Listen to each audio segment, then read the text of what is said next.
T test पे कल की जो हमारी क्लास थी उस पे टी टेस्ट पे हमने काम किया। एक छोटा सा टास्क दिया था मैंने आपको कि आपने टी टेस्ट पे वर्क करना है। कुछ क्वेश्चंस थे जो आपने चैट जीपीटी से पूछने थे और उनका आंसर जो है वो आपने अंडरस्टैंड करना था। होपफुली आप लोगों ने वो स्टेप डन कर लिया होगा। लेकिन कुछ पार्टिसिपेंट के मैसेजेस हैं, जैसे नईमुल्ला साहब का आई थिंक मैसेज है कि उनकी क्लास मिस है और उनको समझ नहीं आई। तो काइंडली नईम साहब माइक ओपन कीजिएगा।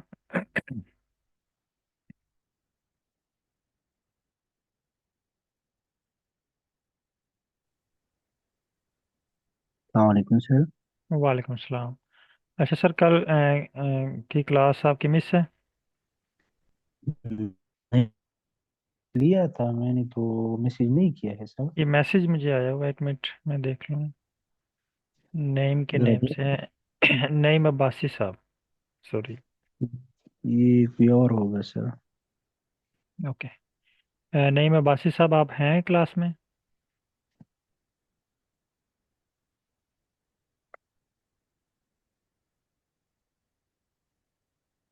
आई थिंक नहीं है। ओके। नहीं, बात ही नहीं है सर। ओके ठीक है। आई थिंक उनका मैसेज है ग्रुप में कि रिकॉर्डिंग जो है ना।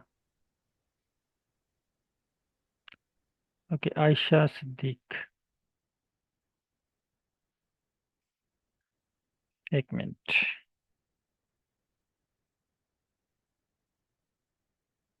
जी मिस, मैंने माइक ओपन कर दिया।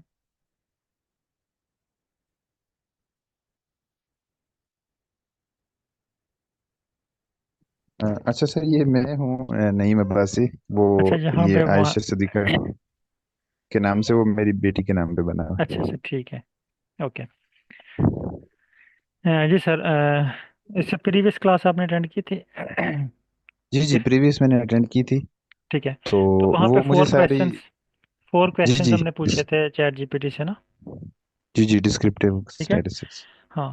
जी। तो कल की जो हमारी क्लास थी उसमें सिर्फ हमने फोर क्वेश्चंस के आंसर फाइंड किए थे कि अच्छा व्हाट इज टी टेस्ट, अच्छा। Why we use T test, type जी। ऑफ टी टेस्ट और सैम्पल डेटा अच्छा सेट।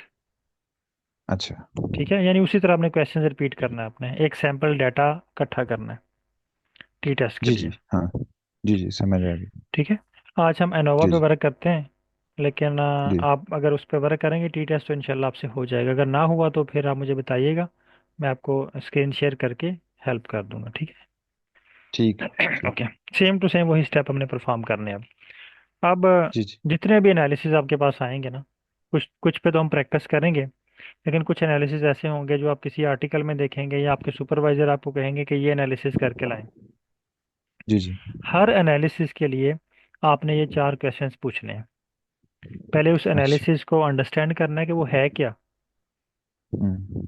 फिर वो हम क्यों परफॉर्म कर रहे हैं, ताकि अगर वो आपने जी। परफॉर्म किया हुआ है, अपने थीसिस में लगाया हुआ है, तो हम्म एग्जामिनर ही आपसे पूछ सकता है कि ये आपने एनालिसिस किया हुआ है, ये क्यों किया हुआ है। हम्म। ठीक है, हमें पता होना चाहिए कि हम टी टेस्ट क्यों लगा रहे हैं, हम जी एनोवा क्यों लगा रहे हैं, हम डिस्क्रिप्टिव स्टैट क्यों लगा रहे हैं। फिर एनोवा की कुछ रिक्वायरमेंट है, टी टेस्ट की कुछ रिक्वायरमेंट है।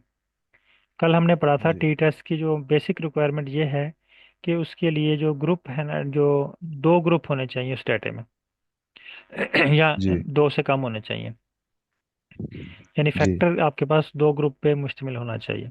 अगर दो से ज़्यादा हैं तो फिर आप एनोवा की तरफ मूव करेंगे, और अगर दो हैं या दो से कम है तो फिर आप टी टेस्ट अप्लाई करेंगे। फिर जी हमने इसकी तीन टाइप्स पढ़ी। One sample T test, two sample T test and paired sample T test. अब आप चाहते हैं कि इसमें से आप two sample T test apply करना चाह रहे हैं, लेकिन टू सैंपल टी टेस्ट के लिए आपने पहले डाटा अरेंज करना है। हर टाइप के लिए डिफरेंट डाटा अरेंजमेंट है, डिफरेंट डाटा टाइप है। तो आपने चैट जीपीटी पे पहले एक सैंपल डाटा देखना है कि टू सैंपल टी टेस्ट के लिए आपको डाटा किस तरह का रिक्वायर्ड है, और अपनी फाइल को आपने उसके मुताबिक अरेंज करना है। इसी तरह T test paired sample T test के लिए आपने देखना है कि आपको डाटा किस तरह का रिक्वायर्ड है। अपनी फाइल को आप उस तरह अरेंज कर लें। अच्छा, आज हम वर्क करेंगे अनोवा पे। तो सेम वे सेम मेथड, कोई भी एनालिसिस आपके पास अब आप आ जाए, कोई भी एनालिसिस आपको अलॉट हो जाए, आपने ये 4 स्टेप फॉलो करने हैं और आप इजीली उस एनालिसिस को 100% एक्यूरेसी के साथ डन कर सकते हैं। तमाम participant kindly R studio open कर लें। आज हमारा जो टास्क है वो है अनोवा। एनोवा पे हम वर्क करेंगे। सेम वही क्वेश्चन आपके माइंड में आएंगे फौरन। Number 1, what is ANOVA. Second question, why we use ANOVA. Third question,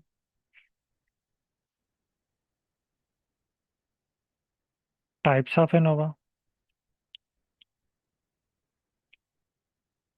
और fourth question, sample data table for ANOVA. अभी चूंकि हमारे पास आप लोगों के पास अभी मे भी रिसर्च का डाटा ना हो, या मे बी एनोवा के लिए हर टाइप के लिए आपके पास सैंपल डाटा या आपका ओरिजिनल डाटा ना हो, मे बी एक ही टाइप के लिए हो आपके पास, तो हमने यहाँ से एक डमी डाटा भी डाउनलोड करना है ताकि हम उस पर प्रैक्टिस कर सकें। और अगर आप ओरिजिनल डाटा पे वर्क करना चाह रहे हैं तो पहले ओरिजिनल डाटे को उस सैंपल डाटे के मुताबिक अरेंज करें, उस तरह फाइल रेडी करें, और फिर आपने उसके ऊपर वर्क करना है। अच्छा, यहाँ पे मैं थोड़ी सी आपको एक सजेशन दे दूँ। कुछ लोग जब जो है डाटा इंपोर्ट इसमें एक्सेल पे टाइप करते हैं तो छोटी छोटी गलतियां करते हैं। वो आप नोट कर लें, वो आपने उस तरह की गलती नहीं करनी। नंबर 1, ये देखिए हमारे पास एक डाटा है जिसपे जो हमारे लिए इंडिपेंडेंट टी टेस्ट अप्लाई होता है, इस तरह डाटा। कुछ लोग क्या करते हैं कि एक डाटा यहाँ पे पेस्ट कर लिया, दूसरा डाटा ये फॉर एग्जांपल मेरे पास है, इसको कॉपी करके इसी के साथ यहाँ पे पेस्ट कर लिया। ठीक है, और इस सारी फाइल को आर पे इंपोर्ट कर लेते हैं। तो जब आप इस तरह करेंगे ना तो आर आपको इस स्टेप से आगे जाने ही नहीं देगा, क्योंकि ये आपका एक डाटा सेट नहीं है, दो डाटा सेट है। और यहाँ पे आपने जो कॉलम में स्पेस क्रिएट की है, सबसे ज़्यादा इशू ये करेगा। ठीक है, तो इसलिए आपने हर टाइप ऑफ डाटे को अलग शीट में पेस्ट करना है। इस तरह शीट को हेडिंग दे लें, जो जो आपके पास डाटा है। मसलन आप लोगों के पास मार्फोलॉजी का डाटा है और बायोकेमिकल का डाटा है। आप क्या करते हैं, इस डाटे को यहाँ पे पेस्ट कर लें, मार्फोलॉजी का, बायोकेमिकल का डाटा अलग पेस्ट कर लें। मैं अभी आपको एक डाटा सैंपल दिखाता हूँ।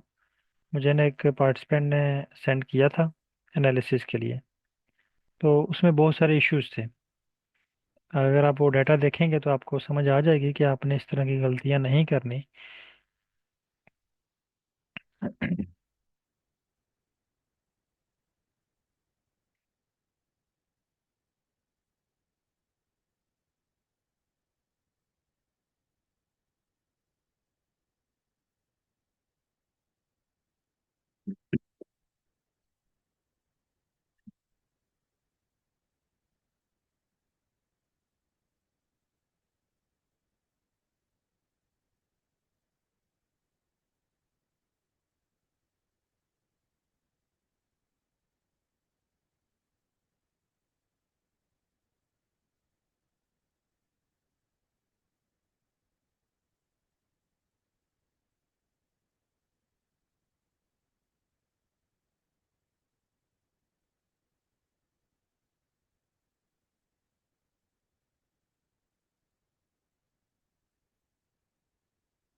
ये देखें, ये क्लाइंट ने मुझे डाटा सेंड किया था।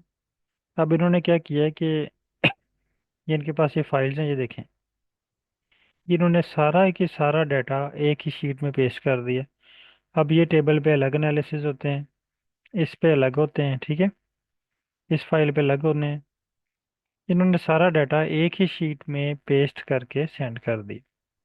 तो जब आप इस तरह करेंगे, इसको पेस्ट करेंगे और इस पे वर्क करेंगे, इसको इंपोर्ट करेंगे, तो इस पे आप क्या क्या चीज़ें बताएंगे आर को कि आपने क्या करना है, ठीक है। ये देखें ना, पूरी की पूरी फाइल बिगड़ी हुई है।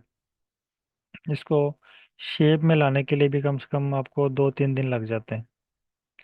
तो आपने कोशिश करनी है कि एक तरह का जो डाटा है, इस तरह ये STG है, ठीक है, ये इसको एक शीट में होना चाहिए, फिर दूसरा डाटे को दूसरी शीट में, तीसरे डाटे को तीसरी शीट में। तो जिस तरह हमारे पास ये भी अनोवा सॉरी टी टेस्ट के लिए हमें एक सैंपल फाइल मिली है ना ChatGPT से। ChatGPT ने हमें हर फाइल का एक अलग से जो है वो डाटा क्रिएट करके दिया है, एक अलग जो है वो शीट क्रिएट करके दी है। अब ये देखिएगा, ये ChatGPT ने हमें क्रिएट करके दी है इंडिपेंडेंट टी टेस्ट। ये देखें, कोई कॉलम और कोई रो ब्लैंक नहीं है। कुछ लोग क्या करते हैं कि यहाँ पे प्री फर्स्ट रो जो है इसको ब्लैंक छोड़ देते हैं इस तरह, या यहाँ पे कोई लाइन लिख देते हैं मार्फोलॉजिकल डाटा और इसको मर्ज कर देते हैं। मसलन यहाँ पे लिखते हैं मार्फोलॉजी, और ये इस लाइन को ना मर्ज कर देते हैं इस तरह। ये भी आपका डाटा गलत है। कोई एक्स्ट्रा चीज़ आपने यहाँ पे नहीं लिखनी। अगर आप मार्फोलॉजी यहाँ पे लिखना चाह रहे हैं ना, वो आप यहाँ पे हेडिंग दे दें शीट नंबर 1 को मार्फोलॉजी, शीट नंबर 2 को अनाटमी, फाइनेंस का है तो जो जो आपके फील्ड ऑफ स्टडी से रिलेटेड टॉपिक है ना, उनको यहाँ पे अलग शीट में हेडिंग्स दे लें, बजाय इसके कि यहाँ पे आप टॉप पे हेडिंग दे। जिस तरह ये भी मैंने आपको एक फाइल सेंड दिखाई है, ये देखें, इन्होंने यहाँ पे हेडिंग्स दी हुई हैं। ये हेडिंग इनकी शीट नंबर 1 पे शो होती है, ये हेडिंग शीट नंबर 2 पे, इसी तरह ये डिफरेंट जो हेडिंग्स बनी हुई है, ये अलग अलग शीट पे जाता है डाटा सारा। तो उन्होंने एक ही शीट पे पेस्ट करके इस पे जो है वो आर के ऊपर एनालिसिस लगा रहे थे, जो कि इनसे नहीं हुए। तो इन गलतियों से आपने बचना है। उसके अलावा यहाँ पे कुछ लोग क्या करते हैं, मसलन ये हेडिंग की, और हेडिंग को जो है ना वो डिफरेंट कलर अलाट कर दिए। इसी तरह यहाँ पे आपने एंड पे आप इसको रेड लाइन दे देते हैं, ठीक है। तो ये कोशिश करें कि ये सिंपल हो, कोई चीज़ ना इसके अंदर हो, ना कलर ना कुछ, सिर्फ आपने डाटा पुट किया हो, हेडिंग हो, और कोई एक्स्ट्रा चीज़ ना हो यहाँ पे। ना ही आपने कोई कॉलम खाली छोड़ना है और ना ही कोई ऑब्जर्वेशन खाली छोड़नी है। तो आपका डाटा जो है वो यहाँ तक का ही है। तो आप ऐसा नहीं कर सकते कि इसके दरमियान एक कॉलम क्रिएट कर लें। ये अगर इस तरह आप इस फाइल को इंपोर्ट करेंगे, तो ये आपका मिसिंग वैल्यू शो करेगा। जब ये मिसिंग वैल्यू शो करेगा, तो आपके डाटा पे जो एनालिसिस होगा वो गलत होगा। तो इसलिए आपने ये छोटी छोटी जो गलतियां हैं इनसे बचना है। फाइल इसलिए मैं बार बार कह रहा हूँ कि आप ChatGPT से जनरेट करें, आपके पास एक सैंपल आ जाएगा। ये देखें यहाँ इस सैंपल में हर फाइल अलग अलग है। देखें, तमाम 3 तरह का डाटा है, और तीनों तरह का डाटा अलग अलग शीट में पेस्ट है।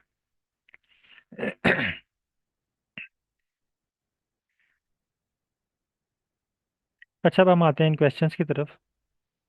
होपफुली आप लोगों एक्सक्यूज मी सर। को। जी सर। सर ये कलर भी मसला करता है? कलर मसला तो नहीं करता, लेकिन कोशिश करें कि सिंपल फाइल हो आपकी, ओके सर। ठीक है। अच्छा। जी अच्छा सर। सर, मेरा एक क्वेश्चन है कि ये जब हम एक्सेल की फाइल इंपोर्ट करते हैं तो उसमें वो शीट का ऑप्शन तो नहीं देता, तो अगर सर हम देता डिफरेंट है शीट शीट, सर पे। देता है, ये देखिए मैं आपको दिखाता हूँ। इंपोर्ट, ये ब्राउज करें। मार फॉर एग्जांपल मेरे पास ये फाइल पड़ी हुई है, ये सैंपल डाटा टेबल, ये वाली। अब यहाँ पे देखें ऑप्शन है शीट का, ये नीचे देखें ना, ये बटन बना हुआ अच्छा नेम शीट रेंज, रेंज भी आप इसको देख सकते हैं यहाँ से। ये बायोकेमिकल एनालिसिस, जो आप शीट सेलेक्ट करेंगे उसका डाटा यहाँ पे शो हो जाएगा, ये देखें। अब ये बायोकेमिकल का डाटा शो हो गया। आप फॉर कंपोस्ट, ये कंपोस्ट का डाटा शो हो गया। जो आप शीट इंपोर्ट करना चाह रहे हैं वो यहाँ से आप शीट सेलेक्ट करके इंपोर्ट के बटन पर क्लिक करेंगे, आपकी वो वाली शीट इंपोर्ट हो जाएगी। अच्छा, ठीक है। ओके, और फाइल दूसरा नेम। सर ये बताएं कि जो मिसिंग ऑब्जर्वेशन होती है बाजू का जी एक सर। कॉलम में, उसको फिर कैसे डील करते हैं? सर मिसिंग ऑब्जर्वेशन जब आप आर को प्रोवाइड करेंगे ना, STR, अच्छा। आर उस कोड को रन करेगा, क्योंकि हमने उसको अच्छा। डाटा तो नहीं दिया आर को, सॉरी चैट जीपीटी ठीक है। को। तो चैट जीपीटी को नहीं पता चलेगा कि हमारे डाटा में मिसिंग वैल्यू है। वो वेरिएबल्स को अच्छा। रन करेगा, तो आर हमें एरर दे देगा। अच्छा। एरर में जिक्र आएगा NA का, अच्छा। NA लिखा हुआ आएगा और साथ कुछ एरर होगा जो भी उससे रिलेटेड होगा, लेकिन साथ NA कैपिटल में जी। लिखा हुआ शो हो, तो इसका मतलब है कि मिसिंग वैल्यूज का मसला है यहाँ पे। अच्छा। अब मिसिंग वैल्यूज में आप दो तरह से डील कर सकते हैं। या तो वो जी। कॉलम ही रिमूव कर दें जिसमें मिसिंग वैल्यूज हैं, अच्छा। अगर वो इम्पोर्टेंट नहीं है। मसलन अच्छा। आपने ना एक सैंपल है, उसके 10 रेप्लिकेट हैं आपके पास, जी। ठीक है। या जी। फॉर एग्जांपल ये हमारे पास एक सैंपल है, एक ही सैंपल है, ठीक है। ये तीन, ये पांच नहीं है, ये जी। जी। एक ही सैंपल के ना 5 ऑब्जर्वेशन हैं। जी। जी। ये वाली ऑब्जर्वेशन है यहाँ से 2.5 ये मिस है, इसका डाटा आपने जी। कलेक्ट नहीं किया, या किसी वजह से आप कलेक्ट नहीं कर सके, जो भी इशू है, डाटा नहीं है आपके पास इसका। अब यहाँ पे ऑप्शन ये है कि क्योंकि आपने मीन वैल्यू कैलकुलेट करनी है इसकी, जी। तो अगर आपके पास 4 वेरिएबल भी, 4 रेप्लिकेट भी हों, तो आप मीन कैलकुलेट कर सकते हैं इसकी। जी। आप पाँचवें को यहाँ से डिलीट कर सकते हैं। जी। लेकिन बास का तो होता है कि ये कंपलसरी कॉलम होता है आपका, आपने इसको रिमूव नहीं करना होता। जी। फिर हम क्या करते हैं कि यहाँ पे एवरेज वाला फार्मूला लगाते हैं। जब हम चैट जीपीटी अच्छा। को बताएंगे कि यहाँ पे मिसिंग वैल्यू है, तो इसको कॉलम को रिमूव नहीं करना, इसको मिसिंग वैल्यू के साथ डील करें। अच्छा। तो यहाँ पे जो बेस्ट ऑप्शन होता है वो ये होता है कि इसको एवरेज निकाल के, यानी ये 1.5, 3.5, 4.5, 5.5, इसकी एवरेज निकाल के चैट जीपीटी यहाँ पे ऐड करता है। और आप भी अगर अच्छा। मैनुअल करना चाहेंगे तो यहाँ पे एवरेज ही ऐड करेंगे। ठीक है। हाँ, कुछ लोग क्या करते हैं कि यहाँ पे ना ज़ीरो लगा देते हैं, कहते हैं अच्छा। मैंने वैल्यू कैलकुलेट नहीं की, मुझे इसका नहीं पता, मैं ज़ीरो हम्म। लगा देता हम्म। हूँ। इसका मतलब ज़ीरो एक वैल्यू है। जी, जीरो की वैल्यू। जब देखें आप यहाँ पे 1, 2, 3, 4, 5 है ना आपके पास, तो आप इसमें ज़ीरो ऐड करके जब आप इसको एवरेज या मीन निकालेंगे तो 5 से डिवाइड करना पड़ेगा आपको। जी। तो इसका आंसर कुछ और होगा। हम्म। मसलन ये मैं आपको दिखाता हूँ।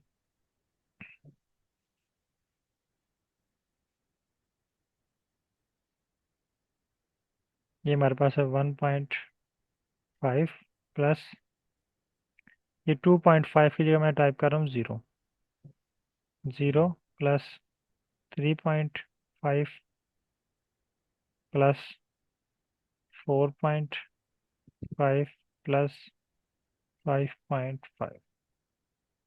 अब इसका आंसर आ गया 15। अब इसको डिवाइड करते हैं, 5 है 5 से, ये देखें 3 इसकी जो है ना वो एवरेज आ गई, जी। ठीक है। लेकिन अब ये मिसिंग वैल्यू है हमारे पास ज़ीरो, इसका मतलब है हमने यहाँ पे ज़ीरो कंसिडर किया है। अब हम इसको जी।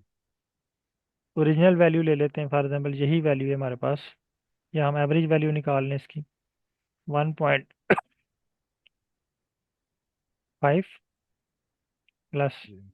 इसको हमने छोड़ देना है, इन 4 की एवरेज वैल्यू निकाल लेनी है। जी। जी।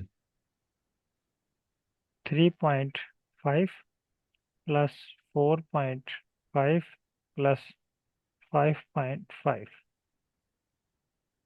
ये मेरे पास बन गया 15। और इसको डिवाइड करना है अब 4 से, क्योंकि अब ये इसको हमने माइनस कर जी। दिया हुआ यहाँ से, 4 से। अब ये आंसर आया 3.75। देखें फ़र्क पड़ जी। गया ना, जी। जी। जीरो के साथ 3 आ रहा था, 3.75। तो इसका मतलब ये है कि यहाँ पे आएगा 3.75, जी। ठीक है। ये इसकी एवरेज स्कोर होगा। तो इसको आपने मिसिंग वैल्यू को 3.75 से रिप्लेस करना है। रिप्लेस। लेकिन अगर आपके पास ये तो एक है ना मिसिंग वैल्यू, लेकिन अगर आपके डाटा में मल्टीपल मिसिंग वैल्यूज हैं, जी जी। तो फिर आपने चैट जीपीटी से स्क्रिप्ट राइट करवाना है मल्टीपल मिसिंग वैल्यूज के लिए। वो एक ही बार आप लाइन रन करेंगे, जहाँ जहाँ पे मिसिंग वैल्यू होगी ना, वो जी ऑटोमेटिकली उसको एवरेज में कन्वर्ट कर देगा। ठीक है। ओके। जी जी। Excuse me sir. सर अस्सलाम वालेकुम। वालेकुम सलाम। सर अब इस तरह है कि मेरे पास जो डेटा है वो एक जीन एक्सप्रेशन का डेटा है और दूसरा जो है एंटीऑक्सीडेंट का डेटा है। एंटीऑक्सीडेंट की जीन्स भी मैंने स्टडी की। तो सर अब जब मैं उनके दरमियान को रिलेशन फाइंड आउट करूंगी तो अपने डेटा को इसी तरह ही अरेंज करूंगी जैसे अभी आपने बताया कि नहीं, शीट वन शीट टू। आपके पास एक डाटा हो गया जीन्स का, यानी एक साइड पे आपके जी पास जीन्स के नेम है, जी, दूसरी साइड उसके पे क्या? वैल्यू दूसरे सर जीन्स की एंटी वैल्यू, सर जीन्स दूसरी की, साइड पर एंटी ऑक्सीडेंट एक्टिविटीज हैं और एक दफा उन्हीं जीन्स की एक्सप्रेशन मैंने चेक की है। ठीक है। हाँ, अब आपके पास डाटा इक्वल होगा, जितनी जीन्स है उतना ही उसका एंटीऑक्सीडेंट के रिजल्ट भी होंगे ना। जी ठीक है। तो आपने अब यहाँ पे दो मेथड आप यूज़ कर सकते हैं। आप दो अलग अलग फाइलें रेडी कर लें उसके लिए, या जी। एक ही फाइल में दोनों को पेस्ट कर दें। अच्छा सर। ठीक है। सर, और फिर सर आपने, एक ही शीट में, एक ही एक्सेल शीट में। हाँ, पहले पहले आपके पास एक ही शीट में, जी सर सॉरी। पहले आपके पास एक ही शीट में डाटा। नहीं सर, उसको मैं अब अरेंज करूंगी सर, मैं आपसे पूछ रही हूँ फिर उसी के मुताबिक ठीक सर है। मैं अरेंज। यानी दो ऑप्शन है यहाँ पे, आप अलग अलग फाइल रेडी कर लें। ठीक है सर। आप दोनों फाइलों को इंपोर्ट करें, दोनों का एसटीआर करें और चैट जीपीटी को प्रोवाइड कर दें कि मैं जीन्स अच्छा वाली फाइल का इसके साथ कोरिलेशन चेक करना चाह रही हूँ। ठीक है, वो ओके दोनों अच्छा। फाइलों को कोरिलेट करके आपको दे देगा। दूसरा ऑप्शन ये अच्छा। है आपके पास कि अगर दोनों के नंबर ऑफ ऑब्जर्वेशन सेम है, यानी दोनों में जी। रोज नंबर सेम है, ज़ाहिर है सेम होंगे अगर जीन सेम जीन का आपने डाटा लिया है, हम्म।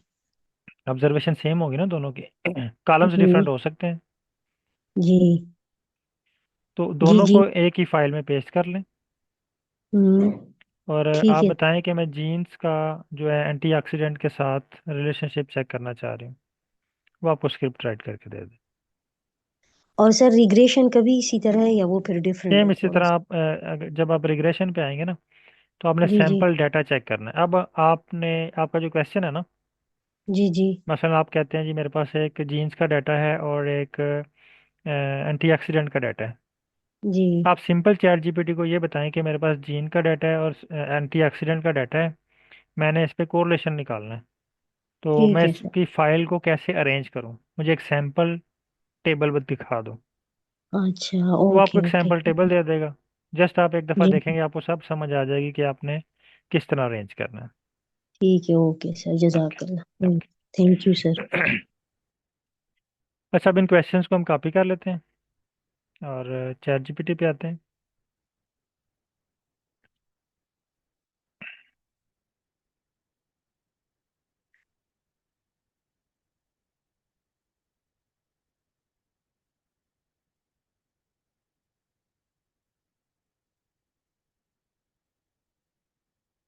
ये क्वेश्चन पेस्ट करें और उसको सेंड कर दें।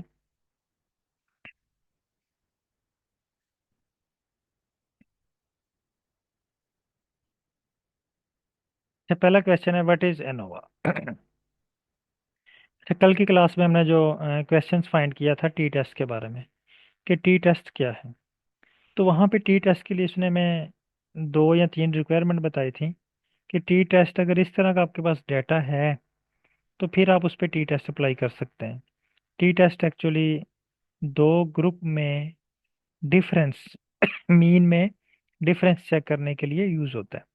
लेकिन अगर आपके पास वो ग्रुप दो से ज़्यादा हो, तो आप उस पर टी टेस्ट अप्लाई नहीं करते, आप उस पर अनोवा अप्लाई करते हैं। जैसे हमारे पास फाइकस की फाइल है, मैं इंपोर्ट कर लूँ फिर आपको दिखाता हूँ।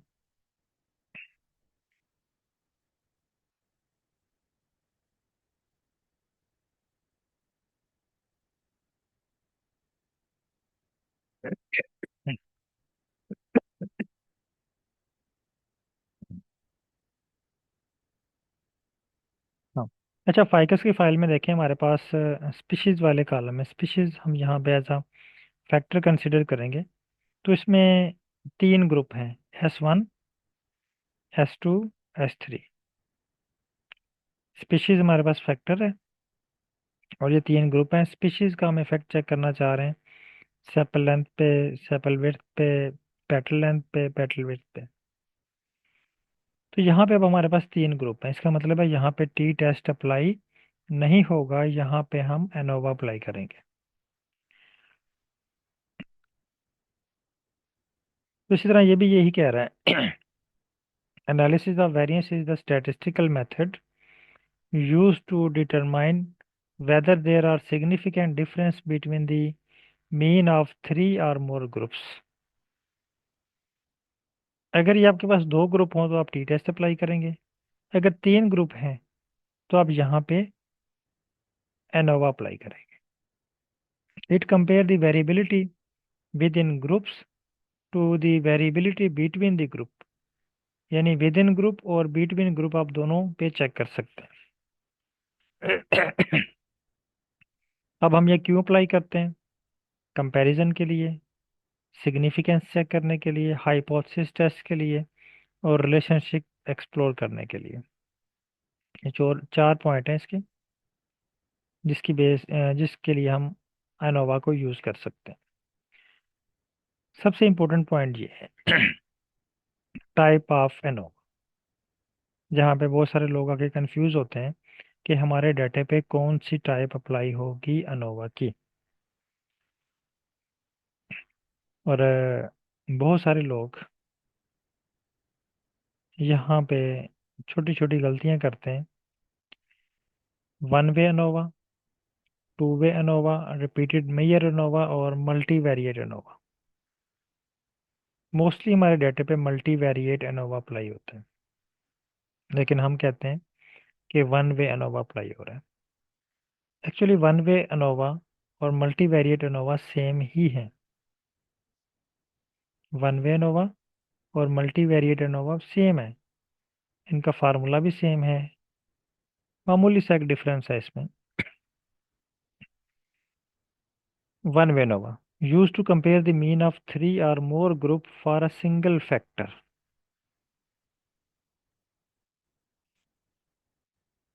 मोर group for a single factor. मसलन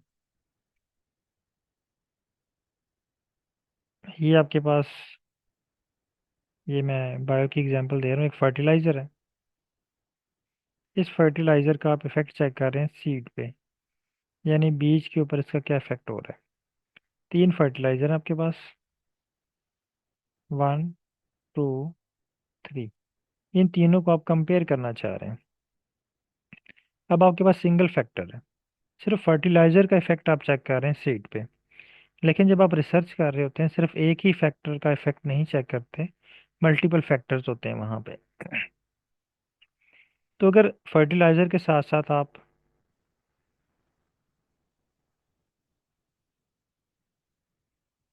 यहाँ पे आप ये भी चेक कर लें कि जो आपने सीड की जो जो सीड जिस फॉर एग्जांपल ये सीड जो है ना, ये है गंदम का।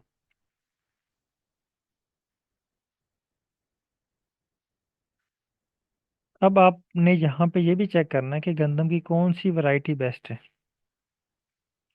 और उसके ऊपर कौन से फर्टिलाइजर का इफेक्ट बेस्ट है। अब with in group and between group, between group, with in group, क्या डिफरेंस है? यानी वैरायटी के साथ फैक्टर का क्या इफेक्ट है, यानी वैरायटी वन पे फैक्ट जो है फर्टिलाइजर वन कितना इफेक्ट कर रहा है, वैरायटी वन पे फर्टिलाइजर टू कितना इफेक्ट कर रहा है, और वैरायटी वन पे फर्टिलाइजर थ्री कितना इफेक्ट कर रहा है। इसी तरह वैरायटी टू पे फर्टिलाइजर वन का कितना इफेक्ट है, टू का कितना इफेक्ट है, थ्री का कितना इफेक्ट है। फर्टिलाइजर थ्री पे variety one sorry variety three पे फर्टिलाइजर वन का, टू का, थ्री का कितना इफेक्ट शो हो रहा है। अब आपके पास दो फैक्टर हैं, तो फैक्टर जो है वो इंडिपेंडेंट वेरिएबल्स होते हैं।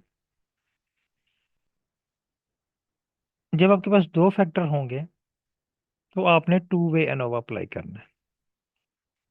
यानी आप दोनों फैक्टर का कंबाइन इफेक्ट चेक कर रहे हैं। उसके बाद आ गया repeated mayor ANOVA. Repeated mayor ANOVA से ये मुराद है कि आपके पास जो डाटा सैंपल है वो ग्रुप तो एक ही है, लेकिन आप जो है ना एक्सपेरिमेंट या वैल्यूज वो डिफरेंट टाइम में नोट कर रहे हैं, रिपीट कर रहे हैं। फॉर एग्जांपल, अगर आप शुगर पे वर्क कर रहे हैं या एक पर्सन का शुगर लेवल चेक कर रहे हैं या ब्लड प्रेशर चेक कर रहे हैं, या फॉर एग्जांपल शुगर लेवल खाना खाने से पहले, बिफोर एंड आफ्टर, खाना खाने के बाद, यानी एक ही पैरामीटर है। आप उसको डिफरेंट टाइम कंडीशन में नोट कर रहे हैं, या आप अर्ली मॉर्निंग, फिर डे टाइम, इवनिंग, नाइट, यानी किस वक्त शुगर लेवल हाई है। इसी तरह ब्लड प्रेशर एक ही वेरिएबल है, एक ही पर्सन है, लेकिन रिपीटेड हो रहा है, रिपीट कर रहे हैं आप डिफरेंट टाइम्स में। तो इस तरह का अगर आपके पास डाटा है तो आप रिपीटेड मेजर एनोवा अप्लाई करते हैं। Used when the same subject are measured under different conditions और ओवर टाइम।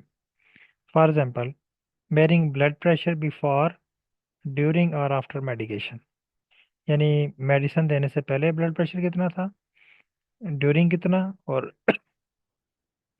आफ्टर मेडिकेशन जो है वो ब्लड प्रेशर जो है वो क्या था। यानी अब आपके पास सब्जेक्ट सेम है ब्लड प्रेशर, लेकिन यहाँ पे कंडीशंस डिफरेंट हो गई हैं। उसके बाद अब multi variate ANOVA. Multi variate ANOVA का मतलब ये है, ये वन वे एनोवा ही है, लेकिन वन वे एनोवा में हम क्या कंसिडर करते हैं, एक ही हमारे पास फैक्टर है और एक ही हमारे पास डिपेंडेंट वेरिएबल है। एक ही फैक्टर है और इसका हम एक ही वेरिएबल के ऊपर इफेक्ट चेक कर रहे हैं। लेकिन अगर आपके पास एक ही फैक्टर हो लेकिन ये वेरिएबल हो डिफरेंट, मसलन आप सीड के साथ साथ प्लांट हाइट भी ऑब्जर्व कर रहे हैं, उसके बाद प्लांट का बॉडी वेट भी ऑब्जर्व कर रहे हैं, लीफ साइज भी ऑब्जर्व कर रहे हैं, प्लांट हाइट भी ऑब्जर्व कर रहे हैं, तो आप यहाँ पे एम एनोवा अप्लाई करेंगे। यहाँ तक अगर किसी पार्टिसिपेंट के माइंड में कोई क्वेश्चन आ रहा है, कोई कंफ्यूजन है, तो आप पूछ सकते हैं, डिस्कस कर सकते हैं।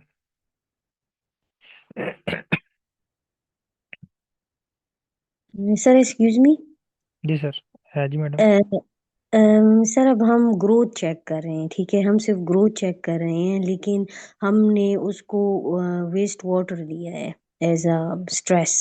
ठीक है, आपके तो पास एक फैक्टर, एक वेरिएबल। अच्छा, तो ठीक है। उसके बाद फिर सर हम जब हमने उसको वेस्ट वाटर दिया है तो उसकी एज अ रेमीडिएट हम उसको कर रहे हैं नैनो पार्टिकल्स के साथ। तो हमने उसको नैनो पार्टिकल अप्लाई किया, हम देखते हैं कि आया नैनो पार्टिकल्स अच्छा काम कर रहे हैं, स्मोक अच्छा काम कर रहा है, या सिल्वर नाइट्रेट अच्छा काम कर रहा है। ठीक है, अब अब देखें हम, ठीक एक मिनट है। एक मिनट, ये आपका एक टेबल हो गया। ठीक है, ठीक है सर। पहले टेबल में क्या है आपका, नैनो पार्टिकल्स, नैनो लेकिन नैनो पार्टिकल। पार्टिकल्स हमने स्मोक से बनाए हैं। नहीं, नैनो पार्टिकल्स बनाने का भी मेथड डिफरेंट है, वो एक है। वो डिफरेंट है। कितने एक हो गया नैनो पार्टिकल जी, किससे, एक स्मोक हो से। गया है स्मोक, एक हो गया है स्मोक, और एक हो गया है AgNO3 सिल्वर नाइट्रेट। ठीक है, एन जी, ये सिल्वर नाइट्रेट, दो हो गया आपके पास मेथड। जी, ठीक है, और एक अब स्मोक हो गया। स्मोक हो गया। अब आपके पास ग्रुप कितने हैं nano sir groups particles. I think 3 4, हाँ। हाँ, कितने हैं, 3। For example 1 2 3। इसी तरह ठीक यहाँ है पे सर। 1 2 3, यहाँ पे लेकिन क्या है सर आपके। इसमें तो हम कंट्रोल भी लेते हैं ना, सिंपल जो कंट्रोल होता है हमारे ठीक है, पास आप वो भी कंट्रोल हम। भी कर लें, कोई बात नहीं। ओ, बस ये ठीक है। दो से ज़्यादा होने चाहिए। कंट्रोल हो ठीक गया, है। ठीक है। अच्छा, अब आप चेक करना चाह रहे हैं कि एक तो इसका आपस में क्या डिफरेंस है, जी, ग्रुप 1 का, ग्रुप 2 का, ग्रुप 3 का, और कंट्रोल के साथ।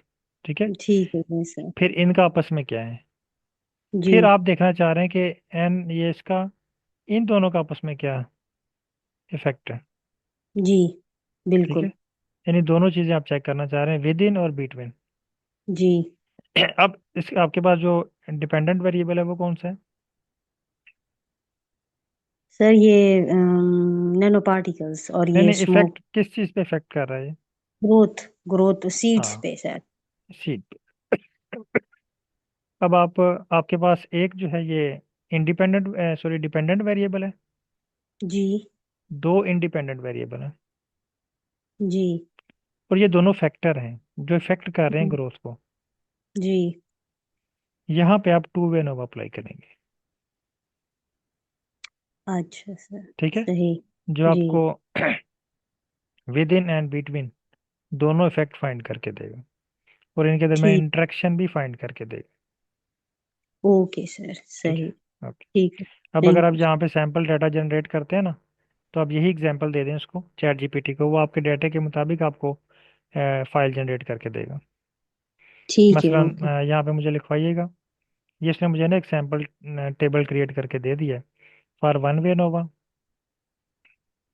सैंपल टेबल फॉर एनोवा, इसने एक जर्नल दे दिया है। मैं ऐसे कहता हूँ कि different for each type, please give me sample data table for each type.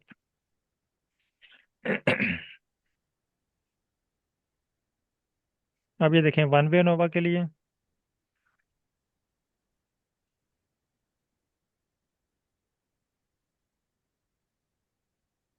Two way नोवा। अब यहाँ पे ये देखें दो ग्रुप हो गए, एक है ग्रुप और एक जेंडर, दो फैक्टर हैं।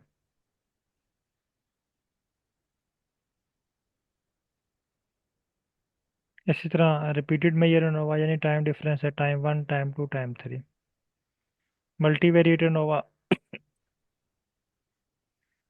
यानी डिपेंडेंट वेरिएबल और डिपेंडेंट वेरिएबल टू, यानी आपके पास मल्टीपल डिपेंडेंट वेरिएबल्स हैं। अच्छा, अब मैं से कहता हूँ कि आई हैव टू फैक्टर्स, एक का नाम है नैनो पार्टिकल,